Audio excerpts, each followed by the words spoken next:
Hello प्यारे दोस्तों, स्वागत है आपका इंटरव्यू क्लासेस में। बात करेंगे आपके मैथ्स के कंप्लीट पेपर सॉल्यूशन के बारे में जो 8th बोर्ड परीक्षा के 29 मार्च को पेपर हुआ है।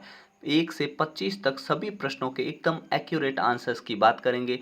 अगर आप चैनल पे नए हो तो सब्सक्राइब ज़रूर कर लीजिएगा, क्योंकि आपके 8th बोर्ड के रिजल्ट के बारे में ऑथेंटिक न्यूज़ आपको यहाँ पे मिल जाएगी। जैसे ही जारी होगा आपको बता दिया जाएगा। संस्कृत का जो पेपर है वो आपको वीडियो के डिस्क्रिप्शन में प्लेलिस्ट में मिल जाएगा।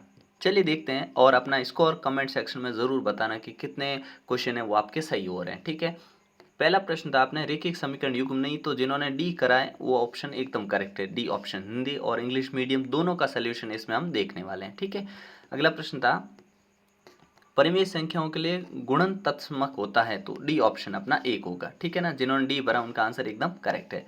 फिर बोला 81 का वर्गमूल पूछा था, 81 का आपको स्क्वायर रूट पूछा था, तो ए ऑप्शन अपने करेक्ट था यहाँ पे जिन्होंने ए भरा है। ठीक है, हिंदी और इंग्लिश दोनों लैंग्वेज में यहाँ पे आपके लिए आंसर्स है। ठीक है, फिर है समांतर चतुर्भुज के सम्मुख कोण सदैव क्या होते हैं, समान होते हैं। ठीक है ना, क्या होते हैं, समान। बी ऑप्शन यहाँ पे इक्वल करेक्ट था। पैरेललोग्राम के opposite angles are always equal. ठीक है, फिर था बिक्री कर लगता है, सेल्स टैक्स है वो चार्ज किया जाता है विक्रय मूल्य पे, यानी सेलिंग प्राइस पे। सी ऑप्शन करेक्ट आंसर होगा अपना। ठीक है, नेक्स्ट क्वेश्चन था निम्नलिखित में से कौन सी पूर्ण घन संख्या है, which of the following number is a perfect cube number. ठीक है, तो परफेक्ट होगा अपने बी ऑप्शन, यहाँ पे बी ऑप्शन एकदम करेक्ट आंसर है। ठीक है, ये किसका घन है, तो ये अपने 4 का घन है। ठीक है ना, 4 का घन है, मतलब क्यूब रूट होगा 4 इसका। ठीक है, अगला है कि m की पावर 4 दे रखी है अपने को। ठीक है ना, यहाँ पे लिख रखा है m की पावर जो माइनस ए की पावर माइनस m लिखा है। ठीक है ना, तो इसका करेक्ट आंसर अपने को करना था। ठीक है ना, तो कौन सा ऑप्शन करेक्ट होगा अपने, हमने कहा इसको अगर हम कर दें अपॉन में नीचे ले जाएं, ठीक है ना, इस प्रकार से लिख दे तो करेक्ट आंसर होगा। तो इसमें अपने ए ऑप्शन करेक्ट आंसर होगा। जिन्होंने ए करा उनका आंसर एकदम करेक्ट है। फिर देखते हैं, यहाँ पे लिखा 2l, ये है ना 2l स्क्वायर m, और एक है 3l और m स्क्वायर। इन दोनों का मल्टीप्लाई करने पे अपने को क्या मिलेगा, जो सी ऑप्शन में लिखा वही मिलेगा। ठीक है ना, सी ऑप्शन एकदम करेक्ट आंसर हो जाएगा।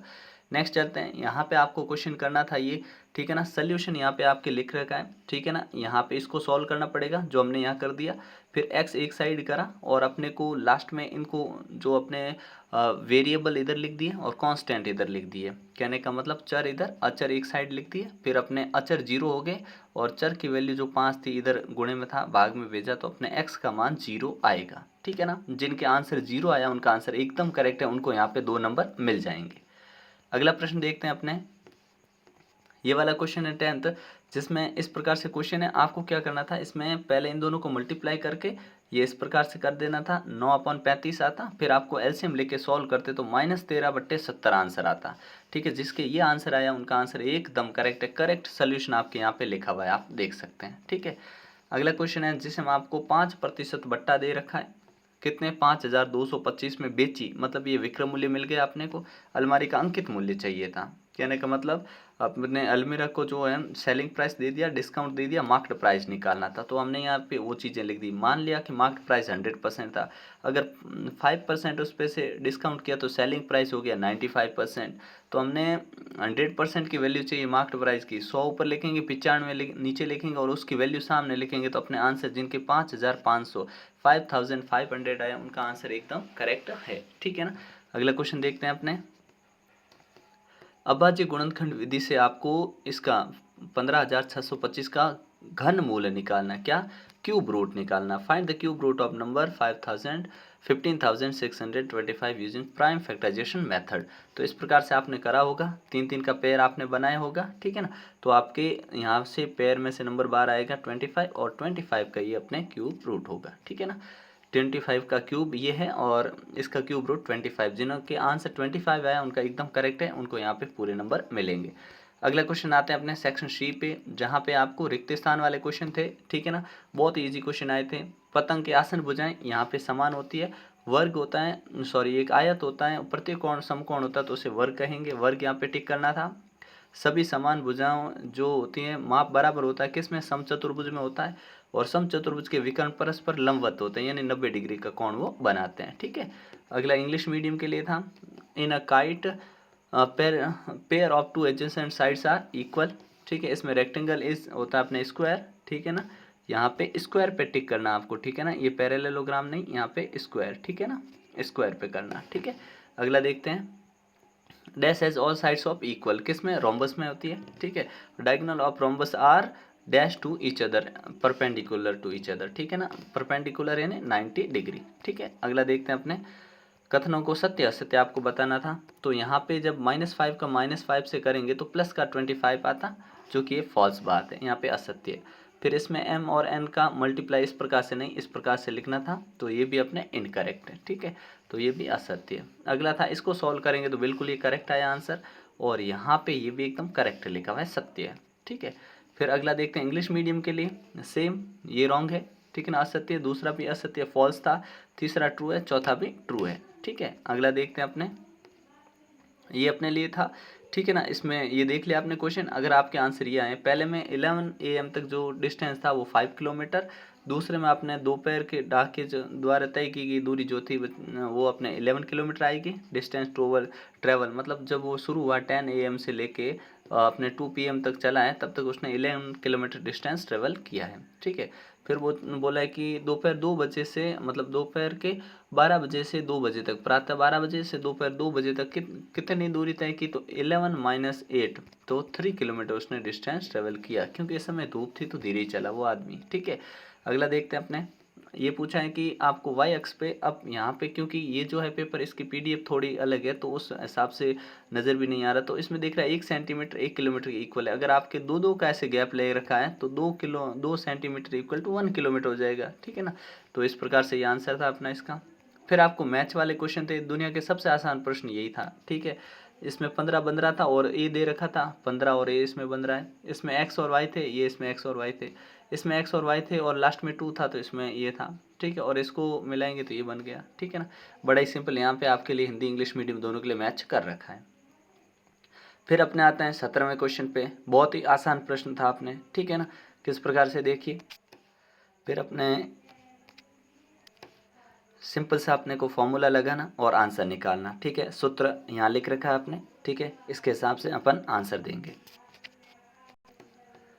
सूत्र लगाने के बाद अपने लिखा पी मतलब जो अपने को पॉपुलेशन चाहिए थी अब वर्तमान की, करंट, ठीक है ना, बाकी सब लिख रखा था। P0 हमने मान लिया 20,000 था, रेट इन दर हो गई अपने 5%, और टी इन टाइम हो गया 2 वर्ष, ठीक है, 2 वर्ष हो गया।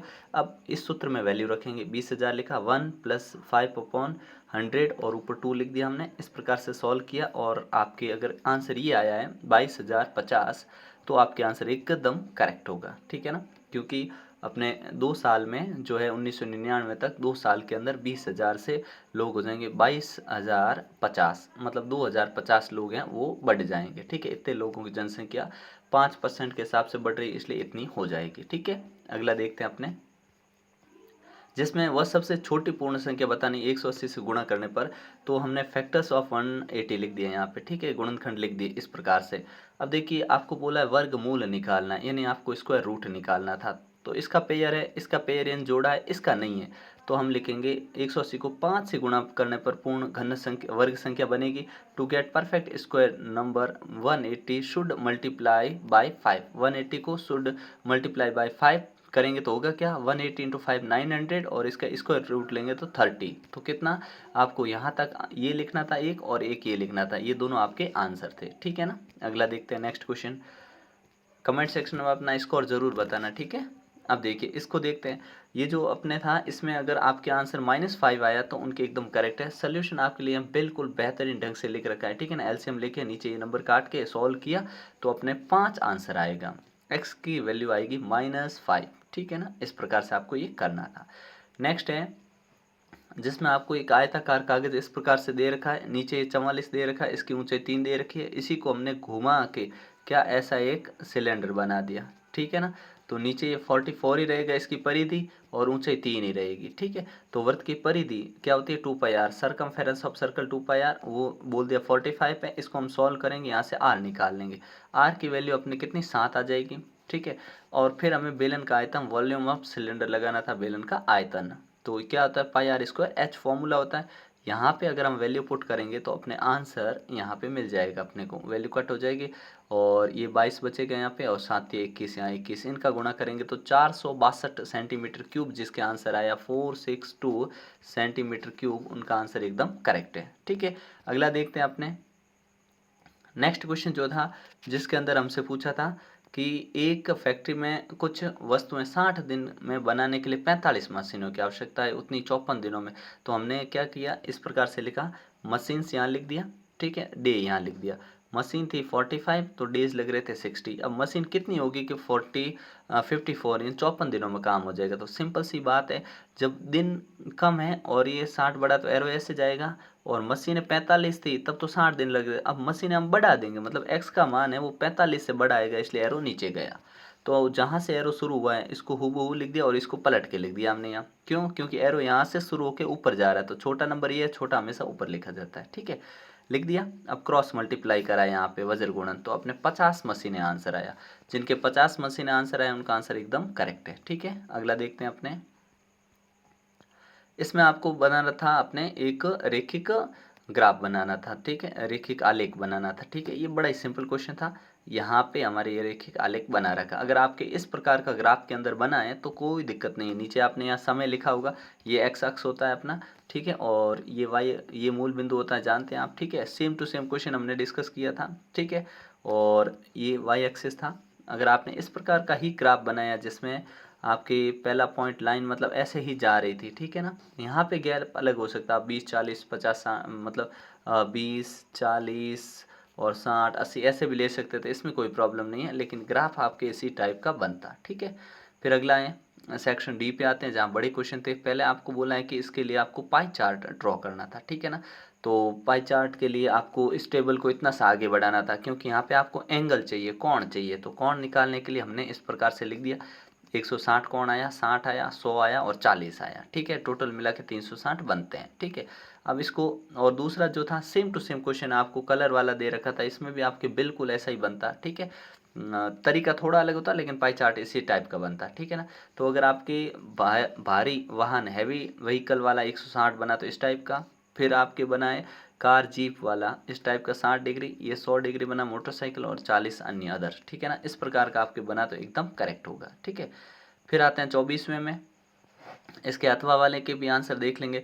पहले बोला है कि अपने इसका देख लेते हैं। ठीक है ना, यहाँ देखिए कि ये 80 था तो y जिनके 80 आया उनका आंसर एकदम करेक्ट है, संगत कौन होगा, कॉरेस्पॉन्डिंग एंगल हो जाएगा। ठीक है, फिर अपने ये 80 था तो ये सामने z भी 80 होगा, 80, जिनके ये z 80 लिखा उसका करेक्ट है, सम्मुख कौन होगा, क्या होगा, सम्मुख कौन, opposite angle of a parallelogram. ठीक है, और ये कितना होगा, तो इन दोनों को मिला के क्या x प्लस अपने हैं 80, इन दोनों को मिला के कितना होना चाहिए, 180 होना चाहिए। क्यों? क्योंकि ये दोनों कौन से angle on the transversal line. ठीक है ना, sum of angle of transversal line. ठीक है ना, ट्रांसवर्सल लाइन के एक ही दिशा में, मतलब तिर्यक रेखा के एक ही ओर बने अंतःकोण होते हैं। ठीक है, तो यहाँ पे x का मान अगर आपके 100 आया, ये 100 आया है, तो आपका आंसर करेक्ट है इसमें। ठीक है, अच्छा अब बात करते हैं अपने जो ऊपर वाला था इसकी। ठीक है ना, जिसमें हमने दो एडजेसेंट एंगल उनका डिफरेंस दे रखा था, मतलब अगर एक 10 है तो दूसरा 70 होगा, 60 का गैप होगा। तो हमने मान लिया let first angle x degree, तो ठीक है, पहला कोण हो गया, दूसरा कोण मान लिया x प्लस 60, क्योंकि दोनों का गैप कितना 60 है, अगर ये छोटा है तो दूसरा 60 बड़ा है, अंतर है इनका। ठीक है, तो आसन कोणों का योग सम ऑफ एडजेसेंट एंगल होता है 180 डिग्री, 180। तो हमने एक कोणीय एक कोणीय इनको जोड़ा तो अपने पास 180 आएगा। यहाँ से हमने x की वैल्यू 2x हुआ, x की वैल्यू 60 डिग्री।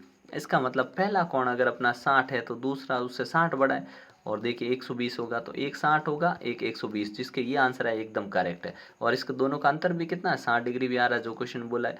तो जिनके ये आंसर आया उसका आंसर एकदम करेक्ट है।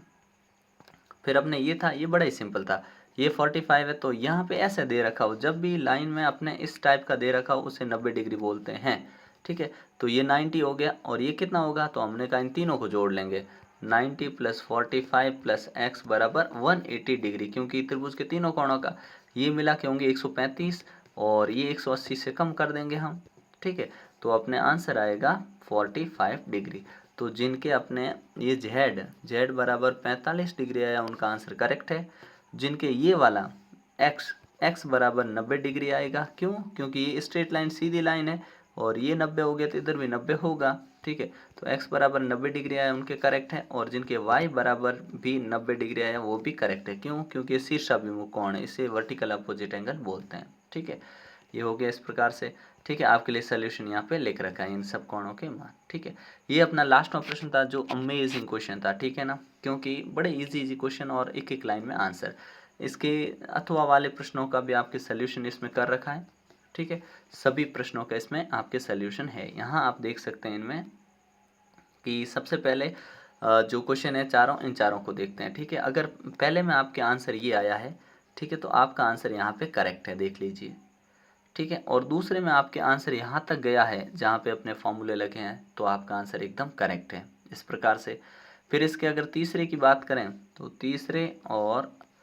तीसरा बड़ा ही सिंपल था, आपको कॉमन लेना था और आंसर आ जाता। तीनों में एक्स वाई जेड कॉमन था यहाँ पे और आंसर आ गया। और इसमें क्या करना था, गुणनखंड। आपके z+4 और z+4 आया है, इसको आप ऐसे भी लिख सकते हो z+4 और स्क्वायर, ऐसे भी लिखा है तो आपने कोई दिक्कत नहीं है, आपके आंसर एकदम करेक्ट है। ठीक है ना, तो इस प्रकार से आपको ये करना था। ठीक है, इसके फिर अथवा वाले जो ये क्वेश्चन है इनका भी आंसर देख लेते हैं, क्योंकि कई बच्चों ने ये अटेम्प्ट किया है। ठीक है, तो देखते हैं यहाँ पे आपके अगर पहले में ये सेम टू सेम क्वेश्चन कर रखे हैं, अपने जो पेपर अपलोड किया था हूबहू बहुत सारे क्वेश्चन सेम टू सेम मिले, मतलब डिजिट भी चेंज नहीं हुआ है, बाकी पैटर्न के अनुसार ही था, सारा पेपर वहीं से था। ठीक है ना, तो इसको हमने इस प्रकार से लिखा, क्योंकि ये किसी के स्क्वायर है, ये 3 का है और ये 4 है। ठीक है ना, तो इसको एक बार प्लस में एक बार माइनस में लिख दिया हमने। ठीक है, और इसका दूसरा जो था इस प्रकार से था, अगर उसका आंसर आपके ये आया है x square minus x-8 x+3, अगर ये आंसर आया तो उसके आंसर 100% करेक्ट है, एकदम सही है। ठीक है, उसके बाद में अपने तीसरा जो क्वेश्चन था उसका आंसर ये रहा 3x-2 और 2y-3, और ये दूसरे का अपने इसमें तो ये तो इतना सिंपल था कि आपको ये दो चीज़ें दे रखी आगे लिख दो और y+9 अंदर लिख दो, ये आंसर था। तो आप कमेंट सेक्शन में ज़रूर बताइएगा कि आपका पेपर कैसा हुआ है, आपको कितने मार्क्स आ रहे हैं। ठीक है, और संस्कृत का जो आपके लिए अपलोड किया जा रहा है उसको कंप्लीट देख लीजिएगा, जो आपके लिए स्टडी मटेरियल उसको पूरा देखिएगा ताकि आपके एग्ज़ाम शानदार हो। ठीक है, मिलते हैं नेक्स्ट पार्ट में, तब तक के लिए जय हिंद जय भारत।